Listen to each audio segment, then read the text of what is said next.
The London Committee Room on a damp morning in July 1902. A man with a long black beard of a Viennese journalist took the witness chair, gave his name as Dr. Theodor Herzl, and waited to be questioned. He had paid his own passage from Vienna to give the British Royal Commission on Alien Immigration the unsolicited benefit of his views on what to do about the Jews flooding into the East End. He had come with a proposal. He told the commissioners with patient courtesy that the Jews of Eastern Europe could not stay where they were.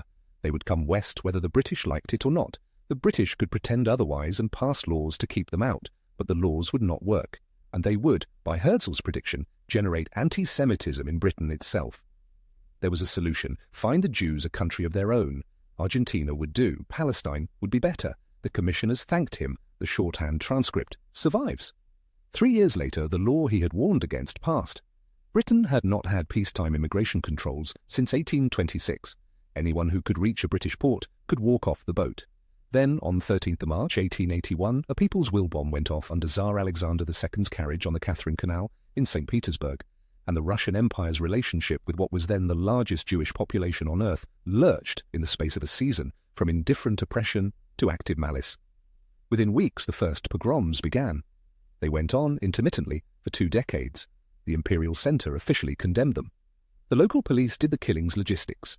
Over the next quarter century, roughly 120,000 Jewish refugees from Russian Poland, Lithuania, and Ukraine left everything they owned, made the trek across the German plain to Hamburg or Bremen, and bought steerage tickets on the next boat going west.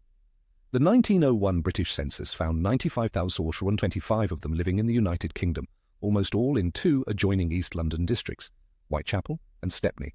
The East End was already poor. The newcomers took the worst housing, the longest hours, the lowest wages. Rents doubled in 15 years. The tailoring sweatshops of Brick Lane filled with Yiddish. By 1900, the white working-class residents of Mile End and Bethnal Green had concluded that they had been replaced in their own city by people who would not even speak English in the public street.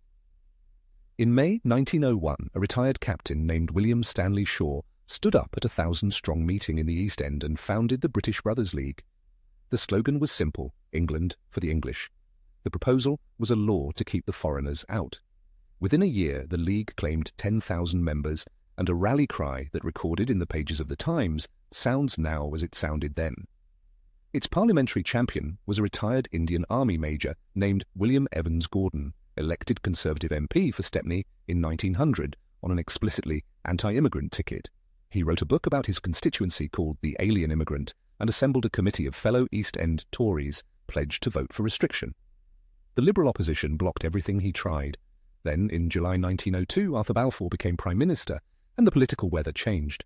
Balfour was a philosopher who had written 2 books on the metaphysics of religious doubt, and an aristocrat who believed in inherited civilizations and their inherited limits.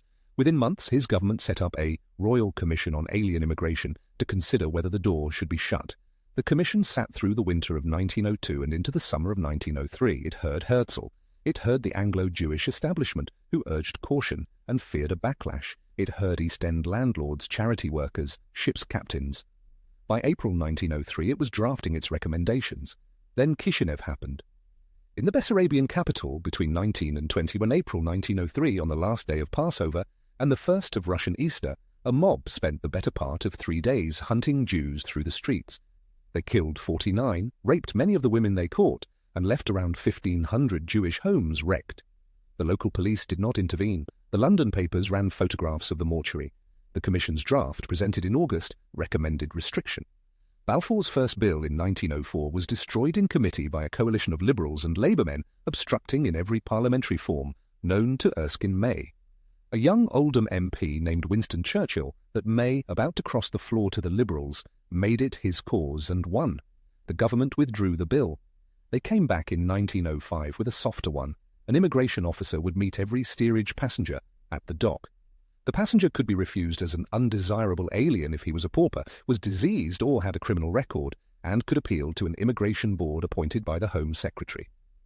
A clause inserted to buy Liberal votes preserved the right of asylum for those fleeing religious or political persecution. Balfour, opening the second reading, told the House that the country had suffered the undoubted evils that had fallen upon it from an immigration which was largely Jewish. The bill passed, royal assent, 11 August 1905. The first general peacetime immigration control of the modern British state came into force on the first day of 1906. It did not as a piece of immigration restriction work. The immigration boards turned away 7,594 people between 1906 and 1913 out of an annual flow of more than 200,000 alien steerage passengers. The peak rejection rate in 1909 was 6.5%. The other 93.5% walked off the boats. Most of the East End Jewish migration of the Edwardian period happened after Balfour signed his Act. What the Act did achieve, with quiet efficiency, was the strangling of the asylum exception. In 1906, the boards granted political asylum to 505 refugees. By 1908, 20. By 1910, 5. The liberal saving clause held in form. It did not hold in practice. What the Act did perfectly was build the apparatus. The immigration officer, the immigration board, the registration register, the deportation order, the category of undesirable alien, the procedural standard of proof, the asylum exception narrowed by order in council to the vanishing point. All of it came into existence in August 1905 and never went away. The infrastructure was for the centuries.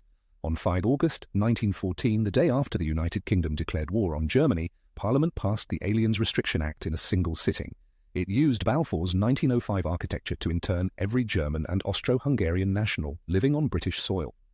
When the war ended, the wartime emergency was supposed to expire. It did not.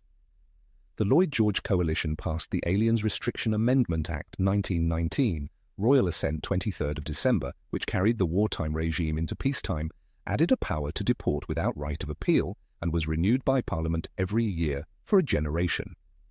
The door, shut in 1905, was now sealed.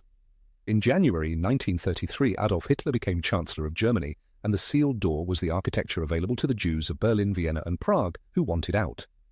It admitted some. Britain took in roughly 70,000 refugees between 1933 and 1939, including the 10,000 children of the Kindertransport, a record that compares respectably to almost any other contemporary government, which is the same as saying that the world in those years was very small. It refused a great many more.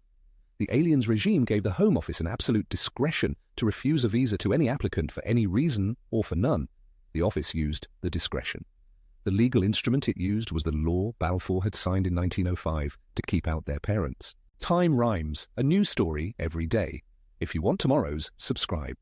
On Monday evening, 1st June 2026, at the Berlaymont headquarters of the European Commission in Brussels, the negotiators for the Commission, the Council, and the European Parliament closed the trilogue on the EU's new Pact on Migration and Asylum and shook hands for the photographers.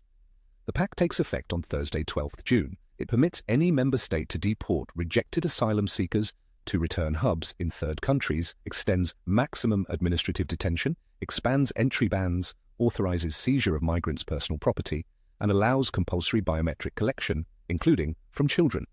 It designates Bangladesh, Colombia, Egypt, India, Kosovo, Morocco, and Tunisia as safe countries of origin against which an asylum claim is presumed inadmissible. A €420 million fund will help Greece and Italy hold the southern frontier. We will ensure that those who have no right to stay in the EU are actually returned, said the Pact's principal author, Magnus Brunner, the Austrian centre-right politician who sits in the Berlaymont as the EU's Home Affairs Commissioner. Brunner's prototype has been running for over a year. Giorgia Meloni opened 2 centres on the northern Albanian coast, at Shëngjin and Gjader, designed to process up to 36,000 asylum cases a year. They hold fewer than 100 people. Italian courts have ordered them emptied repeatedly on procedural grounds. The infrastructure is a costly Italian embarrassment. The EU has decided to scale it. Rights groups and the UN High Commissioner for Refugees have warned that the new architecture will endanger lives. They are probably right. They are also making the wrong objection. Most of the people the Pact is sold as a wall against will still come. The Tunisian arrangement leaks, the Egyptian one leaks, the Albanian centres are nearly empty. The numbers refused at the formal door will be a small fraction of those who arrive. The architecture is for the centuries. Arthur Balfour was a clever and rather a cold man. He did not believe his Aliens Act would solve the question of where Europe's Jews would, in the end, have to go. He had a second plan. On 2nd November 1917, as Lloyd George's Foreign Secretary, he signed a 67-word letter to Lord Walter Rothschild declaring that His Majesty's government viewed with favour the establishment in Palestine of a national home for the Jewish people. The same statesman who had shut the British door in 1905 had now opened a different one in the eastern Mediterranean for the same applicants.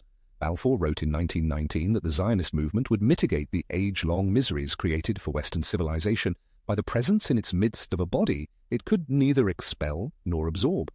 It is the most anti-Semitic argument ever made for Zionism, and it was made by its most consequential British supporter. Theodore Herzl, who had told the Royal Commission this conclusion would be reached, was 13 years dead. The pact takes effect on Thursday. The people for whom its return hubs will, in the end, be used are not in any newspaper yet. We do not know their names. We do not yet know what they will be fleeing. We do know that when they arrive, the apparatus we built last week will be waiting